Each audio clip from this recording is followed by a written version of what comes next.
There's one other thing I want to show here, and I'm going to talk more about this later, but I wanted you to see the results of this work. Because you were showing me, Susan, earlier, a hand. Now this hand here, I'm a natural skeptic.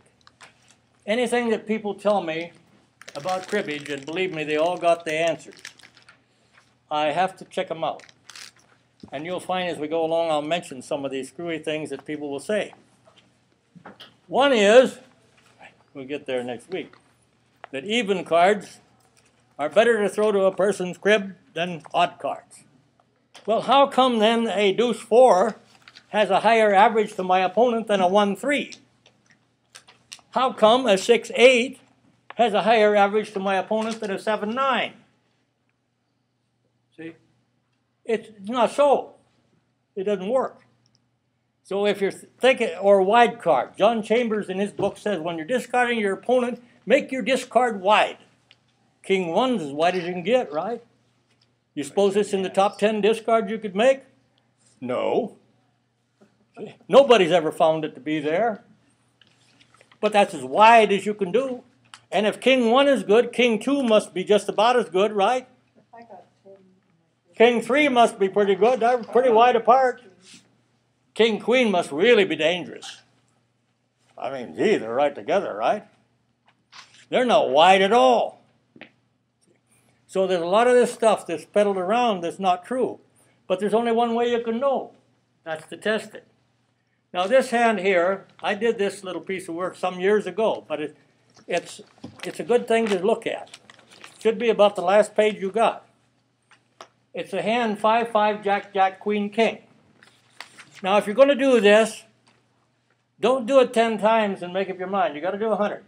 100 minimum. 100, once you get good at it, will take you about 2.5 hours. Takes about 2.5 hours. These are simulations. I'm going to hold these cards out of the deck. 2 5s, 2 jacks, and Queen, King. And I'm going to shuffle the deck just as though I were playing the game. I'm going to deal a hand to my opponent. I'm going to play this one. So the hand that I would deal myself in the flow of the cards goes on the bottom of the deck. Because I'm playing the 6 cards every time. And one time I'm going to throw the 5-5 to my crib.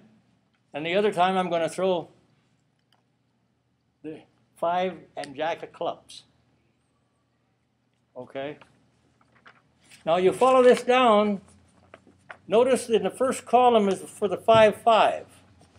And then you notice about over the middle of the page, it'll say discard 5 club and Jack of clubs. I chose the 5 of clubs and the Jack of clubs because it could be hearts or diamonds, but they're both same suit. The Jack being a little higher scoring than the King or the Queen. So I wanted to choose one that had the highest scoring possibility and then follow it through for 100 deals. And when you get to the bottom of this page, you'll see that 5-5 resulted in a combined total of 19. This doesn't count any pegs. I'm not playing with anybody here. Just the score of the crib and the score of the hand. Actually, the 5-5, I got 19.07 points. And with the 5 Jack, I got an average of 17.92. Well, that was pretty clear to me that in a hand such as this, you can give up 4 points. I could have 12 by playing the 5-5 Jack, Jack in my hand. It's 8 o'clock. Oh, okay. What does it take for the Queen King to work in the crib? Jack. Jack or a 5, right? I got them all in my hand. So play the double run of face cards and put the 5-5 to your crib. The combined value will be greater. Now, if you doubt this, you can do it on your own time with this hand or any other hand that has you puzzled. Just you speed it up if you hold the 6 cards out that you're checking. And you're going to change in the crib. You're going to deal a hand, and you're going to put the 5-5 in there the first time, and the next time you're going to put the 5 of clubs and the Jack of clubs. And you're going to deal the cards and shuffle them and all just like you were playing a regular game.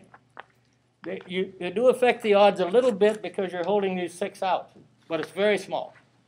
And if you do 100, and it turns out, it may turn out a lot different than you thought. But it's a good way to simulate if you've got a couple hours and you want to see how something would work out on 100 deals. And you couldn't possibly do some of this in a game of cribbage, see, with a real person. You couldn't possibly do some of this. I spent 9 years recording stuff we'll get to next week.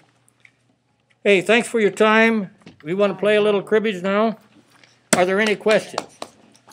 Thank you. Run this simulation in house script, can't you, by setting that up? Actually, Channing mentioned Hal's Crib. How many of you have Hal's Crib? House script. It's a tremendous program. It's the only, well, if we had a few more, I would ask you to bring your Hal's Crib and we'd spend one class here on it, but there is so much to it. I think he's on his 18th edition. And I did a lot of in fact, a lot of the stuff he's built in came from my discard tables. But you can do, Hal's Crib would compute this hand for you. In fact, you can do a query on any hand you want to. You can put in the actual holes where you are on the board, which is always important. You'll hear me, when you start explaining a hand, my first question will usually be, where were you on the board? Because the answer is much different depending on where you were situated. But it's a tremendous program, and he spent a lifetime developing it. It's the only computer program that has built-in board position. He knows when to play defensive on pegging and when to play offensive on pegging. If you get the typical computer program which most people play, they win 65% of the games, and they think they're doing good. No, it's because the program, the guy that designed it doesn't know how to play cribbage. He's good at computer graphics. So you end up with a misconception about your game entirely. But if you play Hal's Crib, and you get set good, him up at different levels, though. I know, but you should. If you're going to play Hal's Crib, Master, yeah. H-A-L-L. H-A-L apostrophe S. And is that a program you buy, or? Yeah, it's a program you buy. I haven't found any way you can copy it, so it's got some built-in things that prevent you from copying it. It's not a cheap program, and if I wait a while and see where we go with the classes, but it does have some real great potential as a tutorial to sharpen your game, improve it. If you get to the point you win 51%, that's where I am. 51%. The toughest cribbage game I play is with Hal. 58 to 60% is pretty common for me to win that percentage, but not playing Hal. So it's tough. Okay, let's play some cribbage.